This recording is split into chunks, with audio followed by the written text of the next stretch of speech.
Script అప్పుడే నాకు తెలుసండి సినిమా అంటే విన్నప్పుడే నేను నవ్వుకుంటానే ఉన్నాను, నవ్వి నవ్వి నవ్వి అలాగే ఉన్నాను.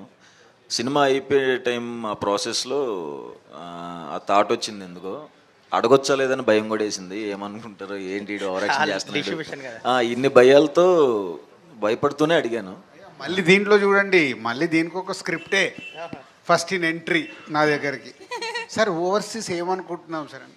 దేనికి ఆల్రెడీ నాకు రెగ్యులర్ డిస్ట్రిబ్యూటర్లు ఉన్నారు కదంటే, లేదు మన వాళ్ళు అడుగుతున్నారు సార్ అని. తప్పలేదు.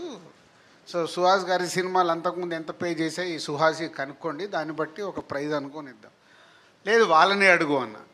మంచి ప్రపోజల్ ఇచ్చాడు, ప్రైజ్ బాగుంది, ఓకే ఒకరోజు టైం ఎవరి కొత్త డిస్ట్రిబ్యూటర్ రెగ్యులర్గా చేసి ఆయన అడుగుతాను అంటే ఇలా ఆఫర్ ఉందంటే సూపర్ సార్, అసలు మీరు ఆలోచించద్దు ఇవ్వండి అన్నాడు. చెప్పా ఓకే పిలువు మాట్లాడదామని. తర్వాత రివీల్ అయింది, టట్టటా సినిమాలో హీరో ఎంట్రీ ఇచ్చినట్టు ఎంట్రీ ఇచ్చాడు.